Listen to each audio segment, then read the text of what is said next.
Chers amis, content de vous retrouver encore aujourd'hui et pour continuer cette étude du chapitre 13 qui s'avère difficile, mais voilà, on va essayer d'avancer encore et j'aimerais rappeler que lors de notre dernier entretien, nous sommes restés sur cette possibilité d'une double réalisation de la prophétie. En effet, on a déjà vu au cours de nos précédents entretiens, une durée de persécution pendant le Moyen-Âge qui a duré 1260 années.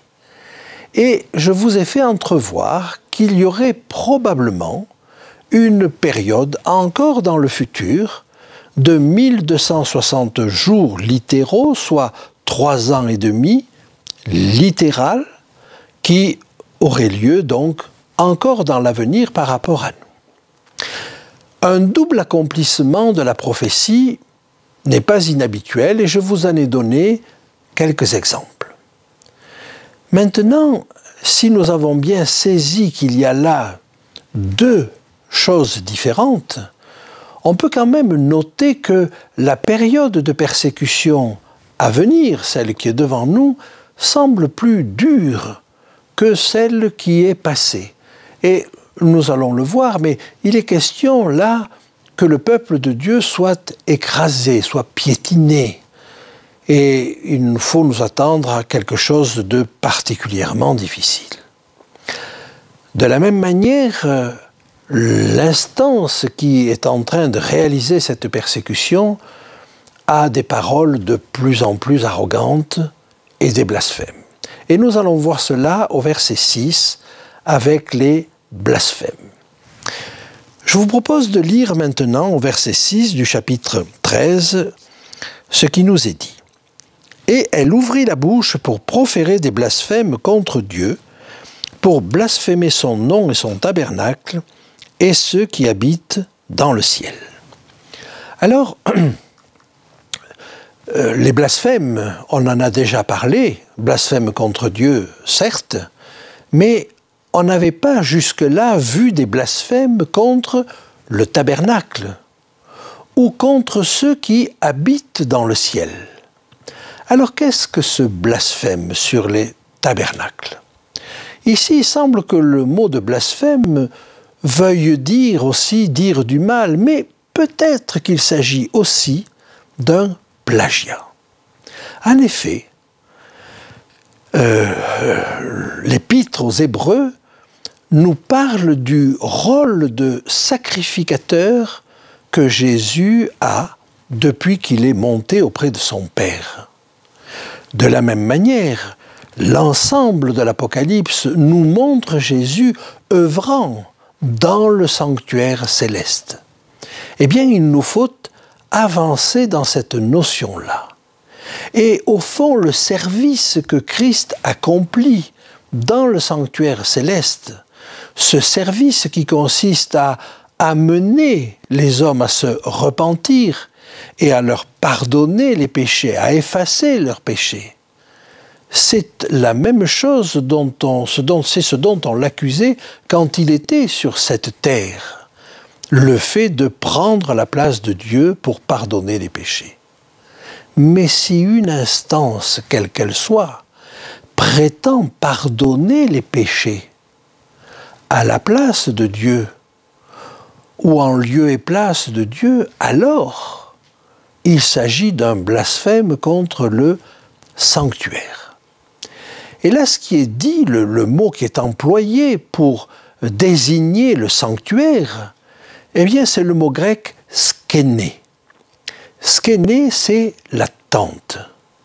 Et cette tente-là, eh bien, elle est récupérée, au fond, le service qui est effectué dans cette tente est au fond récupéré sur terre. Et c'est une manière de dire que, au fond, cette instance va s'approprier le service que Jésus est en train d'accomplir dans les cieux. Et le blasphème porte non seulement sur le sanctuaire, mais également sur les habitants des cieux. Alors, qui sont ceux qui habitent dans les cieux? On pourrait penser que ce sont les anges. Eh bien, il me semble que le mot qui est employé là en grec ne nous conduit pas dans cette direction. Parce que le mot « habiter », ça n'est pas « katoikeo », le mot qui est employé d'habitude et qui consiste à habiter dans des maisons. Mais c'est le verbe « skeno » qui signifie être sous la tente. Donc, il y a non seulement un blasphème contre le tabernacle, c'est-à-dire skéné, la tente, mais un blasphème contre ceux qui habitent sous la tente, skéno. Et par conséquent, il nous faut réfléchir à ceux qui habitent sous la tente. Alors, je crois que ce sont ceux qui, par la pensée, par le cœur, suivent Jésus dans son service dans le sanctuaire céleste. J'aimerais à cet égard vous lire deux textes. Le premier, nous le trouvons dans l'Épître aux Éphésiens, au chapitre 2 et au verset 4. Mais Dieu, qui est riche en miséricorde, à cause de son grand amour dont il nous a aimés, nous qui étions morts par nos offenses, nous a rendus à la vie avec Christ. C'est par grâce que vous êtes sauvés. Il nous a ressuscités ensemble et nous a fait asseoir ensemble dans les lieux célestes en Jésus-Christ. L'apôtre Paul est en train de nous dire que par le cœur, par la pensée, nous sommes déjà assis avec Jésus-Christ dans ce sanctuaire céleste, dans cette tente. Et on peut en retrouver la trace dans Apocalypse, dans le livre d'Apocalypse, au chapitre 7 et au verset 9, où nous allons voir une foule qui adore devant le trône de Dieu. Lisons ensemble.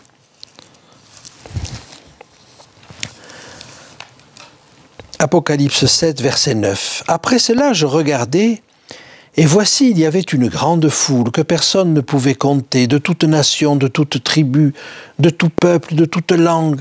Ils se tenaient devant le trône et devant l'agneau, revêtus de robes blanches et des palmes dans leurs mains. Ils sont devant le trône. Sont-ils déjà au ciel? Est-ce après la résurrection? Pas du tout. La suite du texte, à partir du verset 15, va nous montrer que les verbes sont au futur. Et l'agneau qui est au milieu d'eux les paîtra, les conduira aux sources des eaux de la vie, et Dieu essuiera toute larme de leurs yeux. Ils sont donc encore sur cette terre, mais par le cœur et par la pensée, ils sont devant le trône de Dieu. Alors, avançons encore et voyons ce qui peut être vu dans ce domaine-là. C'est-à-dire que le peuple de Dieu, par le cœur, est déjà dans le sanctuaire.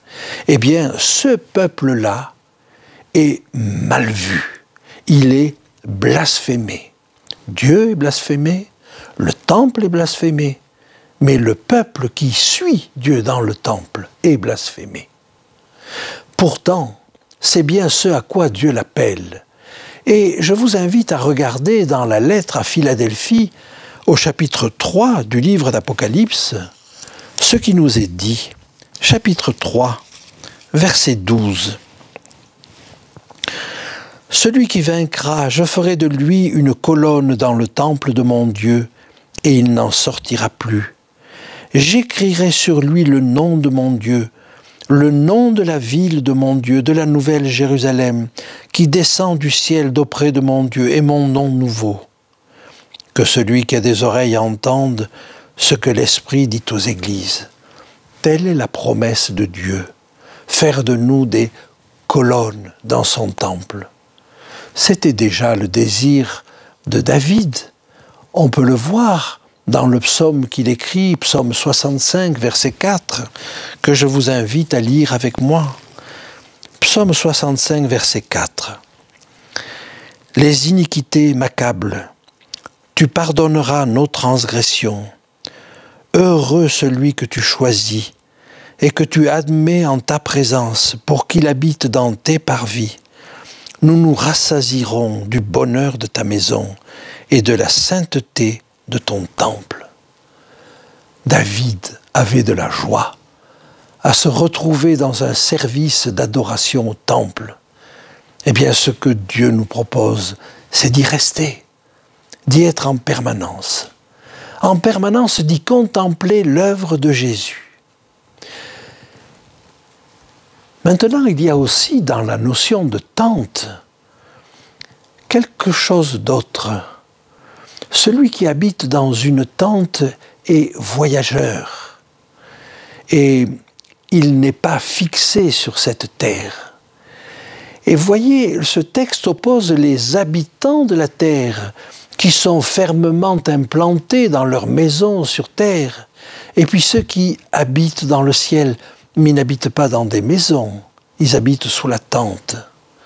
Cette idée d'être voyageur, d'être étranger sur cette terre, nous pouvons la retrouver dans l'Épître aux Éphésiens, au chapitre 2 et au verset 19. Ainsi donc, vous n'êtes plus des étrangers ni des gens du dehors, mais vous êtes concitoyens des saints, gens de la maison de Dieu. Est-ce que cela vous ferait plaisir d'être des gens de la maison de Dieu? D'appartenir déjà à la maison de Dieu? C'était un honneur d'être une personne qui appartenait à la maison d'un homme célèbre. Je vous invite maintenant à aller un petit peu plus loin et à voir dans les derniers versets ce qui se trouve être la dernière persécution. Lisons ensemble, si vous voulez bien, les versets 7 à 10. Et il lui fut donné de faire la guerre aux saints et de les vaincre. Et il lui fut donné autorité sur toute tribu, tout peuple, toute langue et toute nation. Et tous les habitants de la terre l'adoreront. Ceux dont le nom n'a pas été écrit dès la fondation du monde dans le livre de vie de l'agneau qui a été immolé. Si quelqu'un a des oreilles, qu'il entende. Si quelqu'un mène en captivité, il ira en captivité. Si quelqu'un tue par l'épée, il faut qu'il soit tué par l'épée. C'est ici la persévérance et la foi des saints. Nous avons ici une persécution plus sévère que celle que nous avons vue jusque-là. Quand il y dit « il lui fut donné de faire la guerre aux saints et de les vaincre », il y a là quelque chose de très dur. Est-ce que le peuple de Dieu va être vaincu, va être écrasé? J'ai envie de dire qu'il donnera l'impression d'être vaincu. Les soi-disant vainqueurs du peuple de Dieu vont penser que ce peuple est à sa portée, à leur portée. Mais Dieu le délivrera au dernier moment. Dans la persécution qu'ont subie les compagnons de Daniel, les 3 jeunes Hébreux qui ont résisté à Nebuchadnezzar, Nebuchadnezzar a pensé que c'était gagné quand il les a jetés dans la fournaise ardente, chauffée à blanc. Et alors même qu'ils étaient dans la fournaise, alors Nebuchadnezzar a vu 4 personnes. Jésus était avec eux. Eh bien, le peuple de Dieu, qui apparemment est vaincu, sera accompagné de Jésus. Et nous avons là, si vous voulez, au verset 7, quelque chose qui nous paraît absolument incroyable. cette bête qui persécute le peuple de Dieu a une autorité universelle.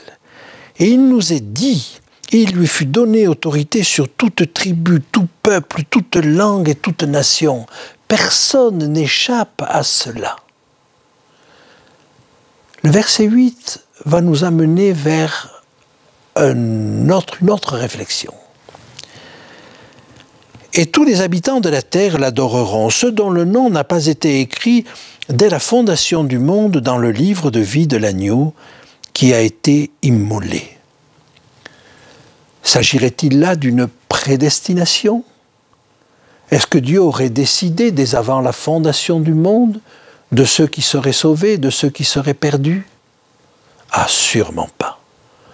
Quand Paul nous parle de la prédestination, c'est pour nous dire que nous sommes tous prédestinés au salut. Regardez ce qu'il dit dans l'épître aux Éphésiens, dès le premier chapitre, dès le début de son épître. Éphésiens, chapitre 1,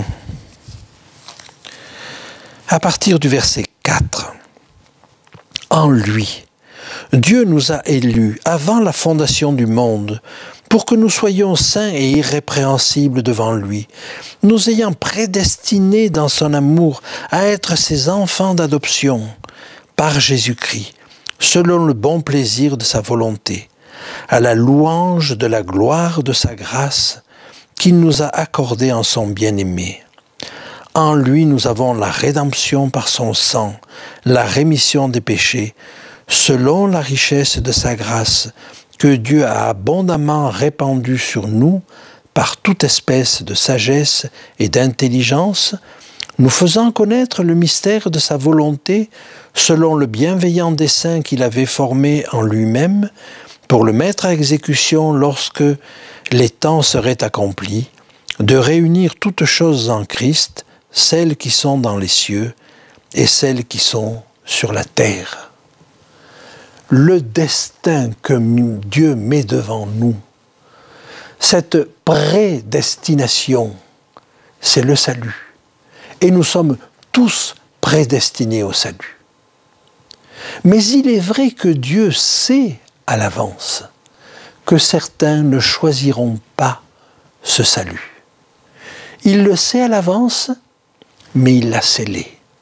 Il ne l'a pas dit. C'est dans le livre de vie.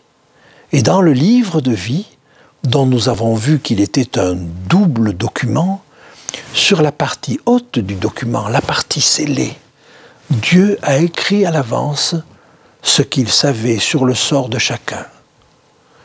Sur la partie ouverte, chacun a le libre choix.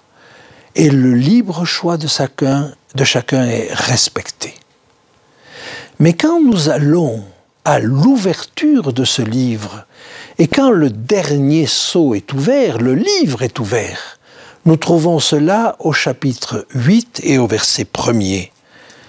Et il nous est dit, là, quand il ouvrit le 7e sceau, il y eut dans le ciel un silence d'environ une demi-heure. Mais poursuivons la lecture. Et quelques versets plus loin, au verset 5, nous trouvons ceci. Et l'ange prit l'encensoir, le remplit du feu de l'autel, et le jeta sur la terre, et il y eut des voix, des tonnerres, des éclairs, et un tremblement de terre. Si le 7e sceau marque l'ouverture du livre, et si le verset 5, cette pluie de charbons ardents venant de l'autel, marque la pluie de l'esprit, la pluie de l'arrière-saison, alors, puisque nous savons le destin de ceux qui sont là, puisque nous savons que certaines personnes n'y sont pas écrites depuis la fondation du monde, c'est que le livre est ouvert. Et si le livre est ouvert, c'est que le peuple de Dieu a reçu la pluie de l'arrière-saison. C'est que le peuple est prophète. Et s'il est prophète, les durées qui s'appliquent à lui sont des durées littérales. Alors voilà, nous avons là la preuve à travers ce verset 8, non seulement que Dieu connaît le destin de chacun, mais nous avons la preuve que le peuple de Dieu est arrivé là, à ce moment-là, au moment où c'est un peuple prophète. Et j'en arrive maintenant au verset 9. Si quelqu'un a des oreilles, qu'il entende. Le message aux églises était le même, que celui qui a des oreilles entende. Mais vous avez là un si. Or le si, nous le trouvons dans le message à Laodicée. Dans Apocalypse 3, au verset 20, nous trouvons ceci. Dans ce message à Laodicée, Dieu a le plus grand respect pour les croyants et il ne force personne. Et il dit ceci. « Voici, je me tiens à la porte et je frappe. Si quelqu'un entend ma voix et ouvre la porte, j'entrerai chez lui, je souperai avec lui et lui avec moi. Si quelqu'un entend ma voix. » Le texte qui suit, au verset 10, est mal traduit. Et j'aimerais vous faire comprendre qu'en réalité, il n'est pas dit là que celui qui mène en captivité ira en captivité. Ça n'est pas cela. Il n'est pas dit que celui qui tue par l'épée sera tué par l'épée. Ça peut arriver, bien entendu. Mais il est dit là simplement, en conséquence de ce que le livre est ouvert. Il est dit ceci, celui qui est destiné, et je vous donne la lecture dans la Bible en français courant, celui qui est destiné à être prisonnier, eh bien il ira en prison. Et celui qui est destiné à périr par l'épée, eh bien il périra par l'épée. Voilà pourquoi le peuple de Dieu doit faire preuve de patience et de foi. Ce qui nous est dit là, ça n'est pas simplement la patience, c'est la persévérance dans la difficulté. En grec, hypomoné. Alors, dans ces temps difficiles, est-ce que nous acceptons le projet de Dieu, la prédestination au salut? Allons-nous entendre la voix de Dieu qui nous appelle et qui se fait connaître à tous, qui se fait connaître à nous, même au milieu et surtout au milieu des difficultés et des persécutions? Lui ferons-nous confiance? Laissez-moi vous lire pour finir un texte qui se trouve au chapitre 14 et au verset 12 et 13.